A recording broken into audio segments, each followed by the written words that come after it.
The school resource officer accused of failing to protect students during last year's shooting in Parkland, Florida, is facing a judge today. Former Sheriff's Deputy Scot Peterson is facing 11 charges. Prosecutors argue he failed to confront the shooter during the rampage at Marjory Stoneman Douglas High School last year. Manuel Oliver is in Parkland. Peterson's attorney calls the charges politically motivated and says they should be dismissed immediately. Peterson was the only armed school resource officer here on campus on the day of the shooting when parents believe he should have taken action instead of taking cover. It's a step towards more accountability for letting my daughter get murdered. After more than a year demanding Scot Peterson be held accountable following one of the nation's worst school shootings, loved ones of the 17 students and staff killed at Marjory Stoneman Douglas High School expressed some relief on Tuesday. It's absolutely a nightmare, and this is the only thing we wanted for us, what we've been fighting for. Fred Gutenberg, whose daughter Jamie died, tweeted following Peterson's arrest, "Rot in hell. You could have saved some of the 17. Lori Alhadeff lost her daughter, Alyssa. It's very painful for me to know that he had a gun. He was supposed to act. He had a duty to act. That was his job. Peterson was charged following a 15-month investigation. The 56-year-old faces 11 criminal counts, including child neglect, culpable negligence, and perjury. Surveillance footage shows Peterson never confronted the 19-year-old gunman during the February 2018 shooting. Instead, a commission report says he hid for about 48 minutes after the first shots. Peterson could be heard radioing for backup during the rampage. Make sure we get some units over here. I need to shut down Stoneman Douglas. There is a difference between cowardice and criminal activity. I think what you found here is there are examples of both. In an interview a year ago, Peterson said he is not solely responsible. I never had a chance. I never thought even for a moment of being scared or a coward because I was just doing things the whole time. Peterson's attorney does not believe his client can be prosecuted on child neglect charges because he was not, quote, a caregiver of the students. Peterson was booked in jail with bail set at $102,000. The charges he faces carry a potential maximum sentence of nearly 100 years in prison. Vlad, Anne-Marie? All right, Manuel, thank you. Here with us now is Manuel Oliver. His son Joaquin died in the Parkland shooting, and Linda Beigel Schulman also joins us on the set. She lost her son Scott. He was a teacher at Marjory Stoneman Douglas. Thank you so much for joining us. I want to start with you, Manuel. The police officer at the school has now been charged. He's facing up to 100 years behind bars for not intervening. Your take on that? Well deserved. 100 years is nothing if you compare that my son won't be here anymore. My son got a life sentence, if you put it that way. And you too. And well, but I'm still here. So as much as I'm glad that that happened, I also understand that there's more to happen.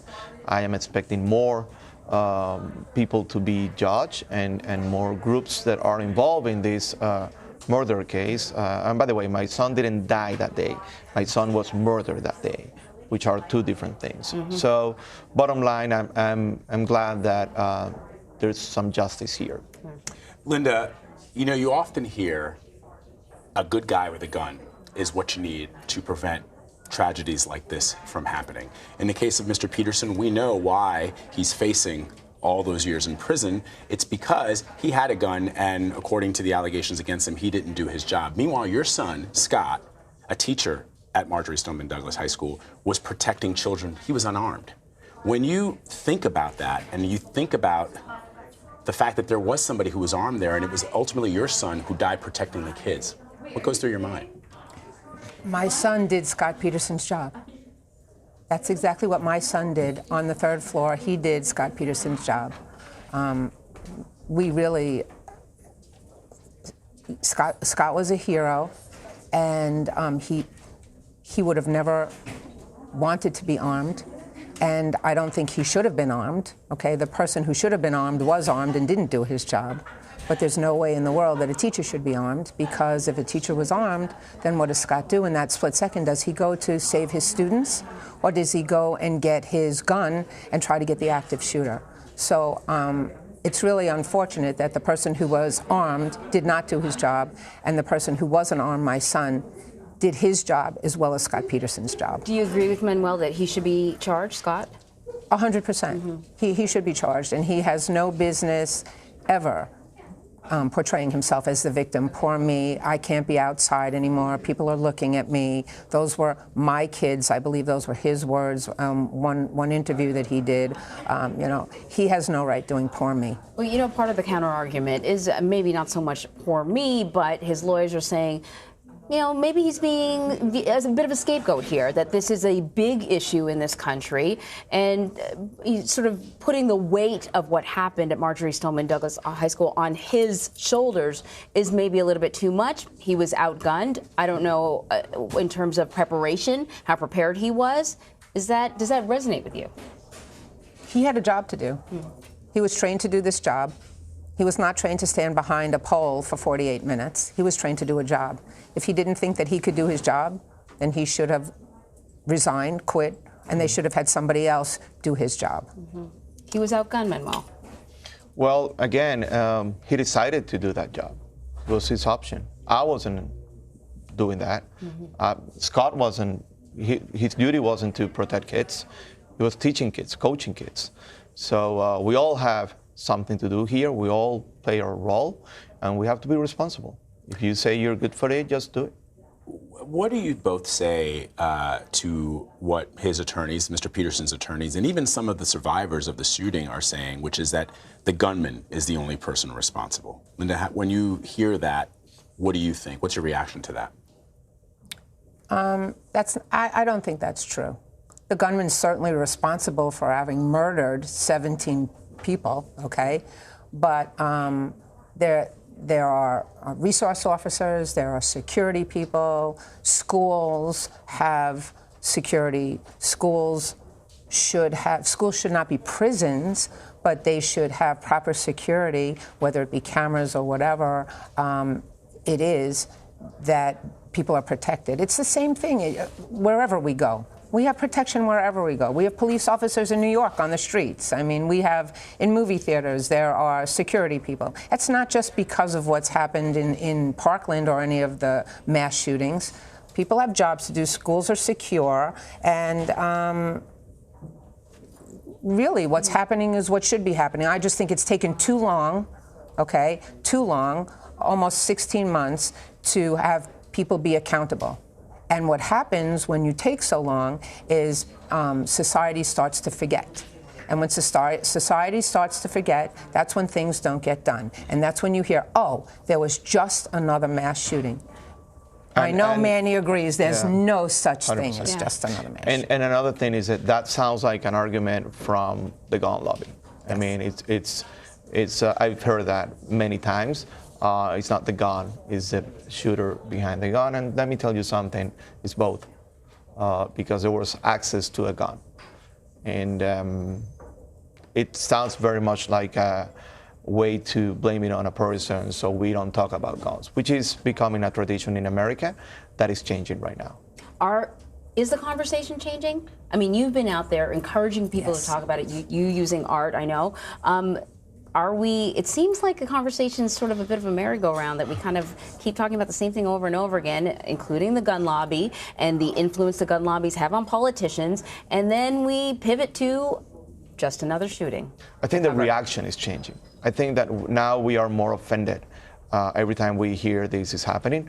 There's way more to do, and that's probably why we're here for, and why we were selected to do this painful job, but someone needs to do the dirty job, and we're taking care of that. Linda, do you feel the elected officials in your state and around the country are listening to folks like you, parents, brothers, siblings, loved ones who've lost people in these horrific, tragic gun deaths that are increasingly becoming more and more frequent? I know in my state they are. I know in New York, I mean, my hat's off to the politicians in New York.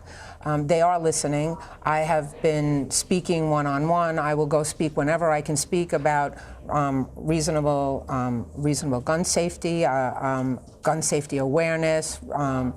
And people do listen. When you go and you have a conversation and you don't go at it as a politician, I start out with the fact that I am not a politician. I am just a mom. I am Scott's mom, and let's have a conversation. People do listen. And I think what we need to do is we need to get off of the right and off of the left, come to the middle, come to humanity, come to common sense, okay, and keep going. I think that the red flag law passed in New York. I think the red flag law needs to be passed federally. I think it's very, very important. Wait, talk about the red flag law. The red flag law means that if a teacher, if an administrator, if law enforcement, if a family member, a friend feels that somebody could be of harm to themselves or harm to someone else, okay, they can go and get a court order, and they go in, they take out the weapons, if there are weapons in the home, okay, they do an assessment, okay, and it's not dragged on for months and months, they do an assessment,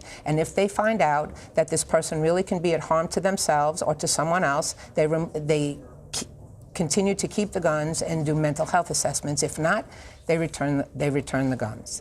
And I'm going to tell you that if Marjorie Stoneman Douglas, if Florida, had this law on February 13th, our children would be here today. There would not be an active shooter in that school because there were signs all over for months about this active shooter. So we passed that law in New York. That law should be federally passed, and that's very, very important to me. So I will continue to speak out one-on-one, and if you have a conversation with someone, they hear you, but if they listen, you really can make some leeway. And if that's what it takes, that's what we're going to do. You know, part of the counter argument is that there are laws in place, and policies in place, but they're not being sort of used well. And what I thought of was how the FBI was flagged about the shooter in this case, that he put stuff on social media. I think it was YouTube, and the FBI was flagged, and it fell through the cracks. They did. They actually had a meeting with us. They called us all in to have a meeting, all the families, and they told us they dropped the ball, and it was dropped. And they explained to us how it was dropped, and that they have now since fixed that. Okay? I mean, it's unfortunate. Was that refreshing to hear?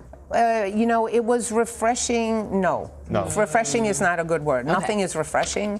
Just want to consider so often people don't want to take responsibility, and organizations don't want to take responsibility. Yeah, but it's also they assume they failed, right. and that's not anything that will make you feel better. No, right? Absolutely not. Yeah. This whole thing was a failure from A to Z. Correct. And I think it's running out of the hands of the whole nation. We reach a point where we have more guns than citizens and people in America. So how are you going to be able to control that if you don't assume that that is part of a problem? We're going to keep on looking at these failures from law enforcement and many members of society as long as we don't do something about the guns itself. Can I ask you before we wrap this up, both of you, something that we were talking about during the commercial, which is, had you thought of this? Had you thought of somebody coming into the school where your children attended or where your son was teaching and shooting kids, shooting because I sometimes think part of the disconnect across this country is that it seems very remote, even though they happen everywhere.